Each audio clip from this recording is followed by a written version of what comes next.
নমস্কার সবাইকে, আমি নয়ন চলে এসেছি নতুন রেসিপি নিয়ে। তো বন্ধুরা, তোমরা সবাই কেমন আছো? আশা করছি ভালো আছো, আমিও ভালো আছি। তো চলো ভিডিওটা শুরু করি। আজকে বানাবো খিচুড়ি।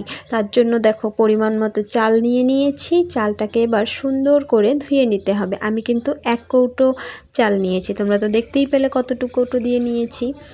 তো চালটাকে সুন্দর করে ধুয়ে নিতে হবে, অনেক কবার ধুতে হবে। আমি এখানে কিন্তু 2-1বারই দেখিয়েছি, কিন্তু চালটা কিন্তু বেশ ভালো করে ধুয়ে নিতে হবে।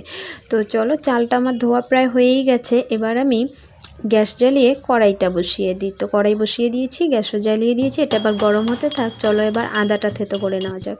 তো আদাটাও সুন্দর করে থেতো করে নিয়েছি। এবার কড়াই কিন্তু গরম হয়ে গেছে, দিয়ে দিয়েছি তেল। তারপর দেখো আমি 1 কৌটো চালের মাপে আধা কৌটো থেকে একটু বেশি মুগ ডাল দিয়েছিলাম। তো মুগ ডালটা নিয়ে নিয়েছি। এবার তেলের মধ্যে দিয়ে দিয়েছি শুকনো লঙ্কা আর 5 ফোড়ন, দিয়ে তার মধ্যে দিয়ে দিয়েছি তেজপাতা। এরপর দিয়ে দেবো আদা থেতো করে রেখেছিলাম যে, সেটা অল্প দিয়ে দিলাম। দেওয়ার পর মুগ ডালটা দিয়ে দেব। মুগ ডালটা দিয়ে ভালো করে একটু নাড়াচাড়া করে নিতে হবে। যখন দেখো কালারটা একটু চেঞ্জ হয়েছে, তখন দিয়ে দেব চালটা দিয়ে হালকা নাড়াচাড়া করে নেওয়ার পর এর মধ্যে দিয়ে দেব জল। চালটা বেশি ভাজার দরকার নেই, অল্প টাইম 2 থেকে 3 মিনিটের মতো, 2 মিনিট হলেই হয়ে যাবে। তো নাড়াচাড়া করে নেওয়ার পর এবার আমি দিয়ে দেবো এর মধ্যে বাঁধাকপি। খিচুড়িতে বাঁধাকপি খেতে কিন্তু আমার খুব ফেভারিট। তো দিয়ে দিলাম বাঁধাকপিগুলো, দিয়ে হালকা নাড়াচাড়া করে নিচ্ছি। এরপর এর মধ্যে দিয়ে দেব নুন, হলুদ আর কাঁচা লঙ্কা।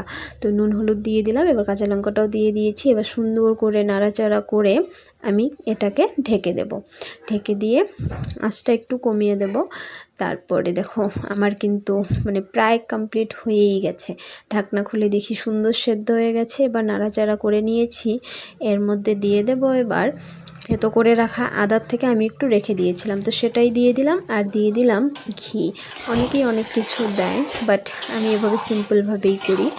তো দেখতেই পাচ্ছ আমার খিচুড়ি কিন্তু একদম হয়ে গেছে। এবার এটাকে নামিয়েও নিয়েছি। তো কেমন লাগলো জানিও। Thank you.